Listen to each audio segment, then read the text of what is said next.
জয় গুরু। ওং শ্রী পরমাত্মনে নমঃ। শ্রী শ্রী গুরু গৌরাঙ্গ জয়ত। সকলকে জানাই শুভেচ্ছা এবং যথাস্থানে প্রণাম।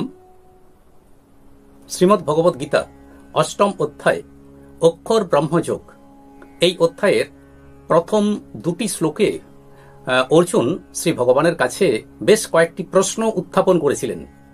তৃতীয় শ্লোক থেকে শ্রী ভগবান সেই সমস্ত প্রশ্নের উত্তর দিতে থাকেন। তো তৃতীয় শ্লোকে আমরা পেয়েছিলাম শ্রী ভগবান বলেছেন যে ব্রহ্ম কি, পরা প্রকৃতি অর্থাৎ জীব তাকে বলা হয় অধ্যাত্ম, আর কর্ম কাকে বলা হয় ভগবান শ্রীকৃষ্ণ এ সম্পর্কে অর্জুনকে উপদেশ দিয়েছেন। এবার চতুর্থ শ্লোক, অধিভূতং সর্বভাবঃ পুরুষস্যাধি দৈবতম অধিযজ্ঞ হমে মাত্র দেহে দেহ ভৃতাঙ্বর। শ্লোকটির অর্থ হল, হে দেহধারীদের মধ্যে শ্রেষ্ঠ অর্জুন, স্বরভাব অর্থাৎ নশ্বর পদার্থকেই অধিভূত বলা হয়। পুরুষ অর্থাৎ হিরণ্যগর্ভ ব্রহ্মাই অধিদৈব এবং এই দেহে অন্তর্যামী রূপে আমি অধিযোগ্য। এর আগের শ্লোকে অর্থাৎ এই অধ্যায়ের প্রথম দুটি শ্লোকেই অর্জুন এই সমস্ত ব্যাপারই প্রশ্ন জিজ্ঞাসা করেছিলেন। অর্জুন জানতে চেয়েছিলেন ব্রহ্ম কি, অধ্যাত্ম কি, অধিভূত কি, অধিদৈব কি, অধিযোগ্য কি, বা এগুলোর প্রকৃত স্বরূপ কি, এ সম্পর্কে অর্জুন জানতে চেয়েছিলেন। এখানে শ্রী ভগবান অর্জুনকে বললেন যে অধিভূত কাকে বলা হয়, অধিদৈব কি এবং অধিযোগ্য কি। শ্রী ভগবান বললেন এই যে পঞ্চ মহাভূত দিয়ে এই যে বিশ্ব ব্রহ্মাণ্ড তৈরি, যা পরিবর্তনশীল, যা ক্ষয় ব্যয় আছে, একেই বলা হয় অধিভূত। অধিদৈব বলতে শ্রী ব্রহ্মাকে, হিরণ্যগর্ভ ব্রহ্মাকে বোঝানো হয়েছে। মহাস্বর্গের আদিতে ভগবানের ইচ্ছায় ব্রহ্মাই সর্বপ্রথম প্রকটিত হন এবং তিনি স্বর্গের আদিতে এই জগৎ সৃষ্টি করেছেন। এবার শ্রী ভগবান বললেন যে তিনি অর্থাৎ শ্রী ভগবান নিচে অধিযোগ্য রূপে, অর্থাৎ তিনি অধিযোগ্য রূপে মনুষ্য দেহের মধ্যে অন্তর্যামী রূপে তিনি কিন্তু অবস্থান করছেন। শ্রী ভগবান বলেছেন এই অধিযোগ্য রূপে তিনি সকলের হৃদয়ে বিরাজমান।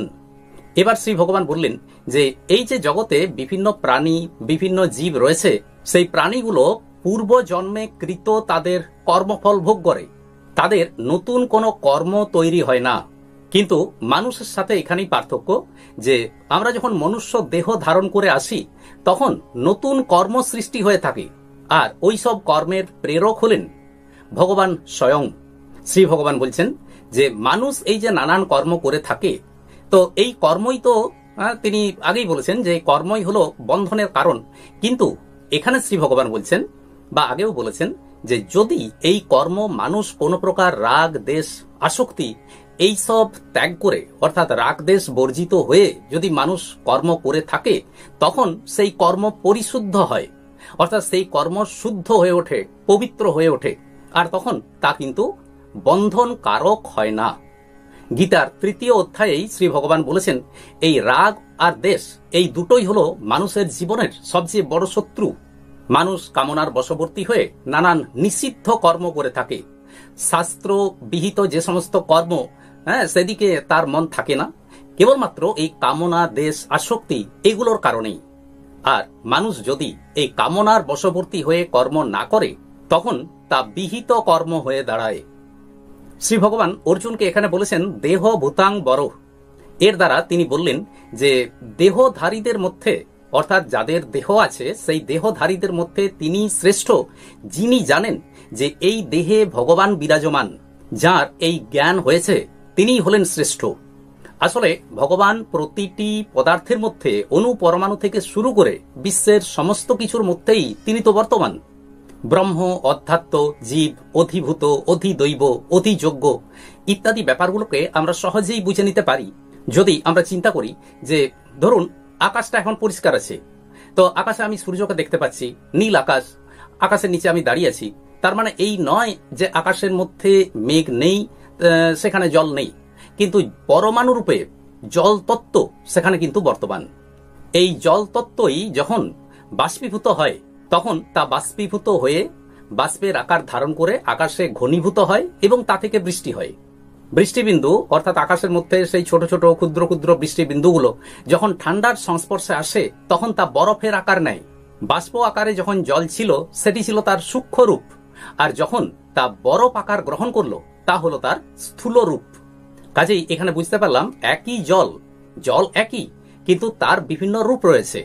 কখনো তাকে বাষ্প আকারে দেখছি, কখনো তাকে বরফ আকারে দেখছি, কখনো কুয়াশা আকারে, কখনো মেঘ আকারে, কখনো বৃষ্টি আকারে, জল আকারে। কাজেই তত্ত্ব তো এক।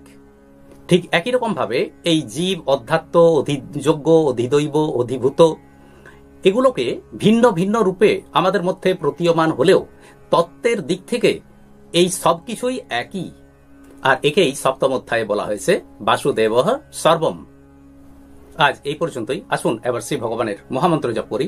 হরে কৃষ্ণ কৃষ্ণ কৃষ্ণ হরে হরে, হরে রাম রাম রাম হরে হরে। নমস্কার।